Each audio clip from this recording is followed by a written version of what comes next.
Evander Grimstone.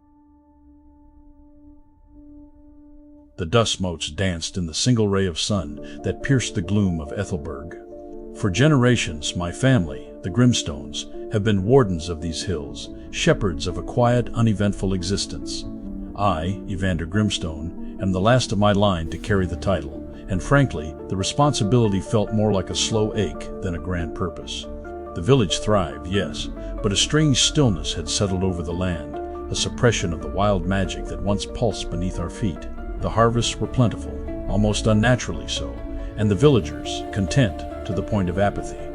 It felt as though something was being muted. My blade, they call it, moonlit, a family heirloom, felt cold, unresponsive, as if mirroring the land itself. I spent my days patrolling the perimeter, a futile exercise, for there was nothing to guard against, and yet a nagging unease persisted.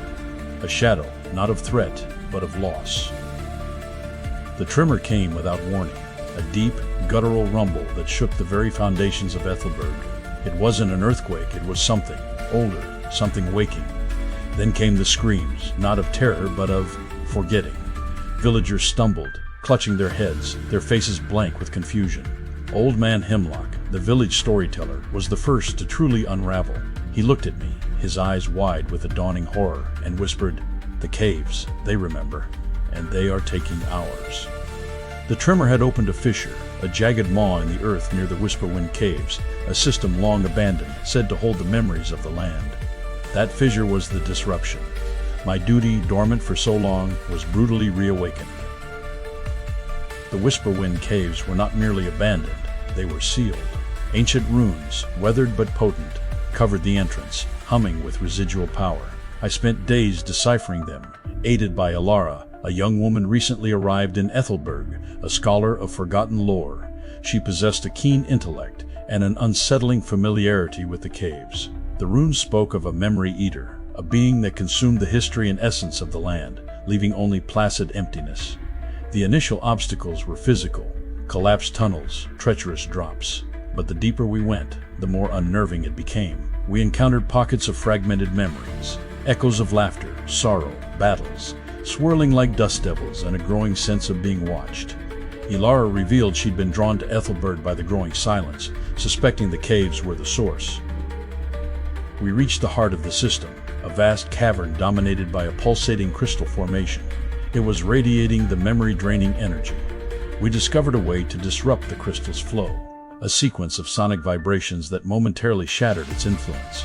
For a brief moment, the villagers' memories flooded back, their faces alight with recognition, their voices raised in joyful recollection. It was a small victory, but it came at a cost. The crystal reacted violently, unleashing a wave of energy that severed my connection to Moonlit, the blade dimming to a dull, lifeless gray. Elara explained that the blade was a conduit for the land's memory, and now it was weakened, vulnerable.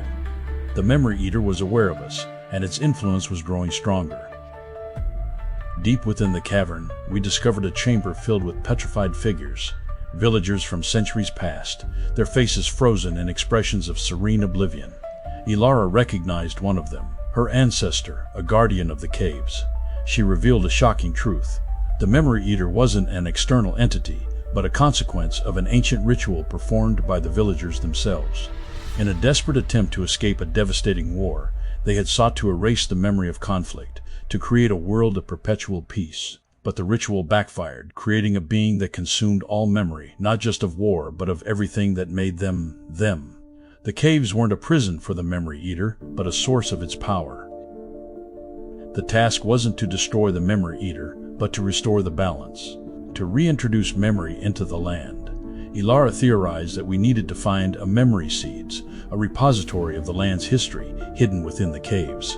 The search was perilous. The Memory Eater manifested as illusions, twisting our own memories against us.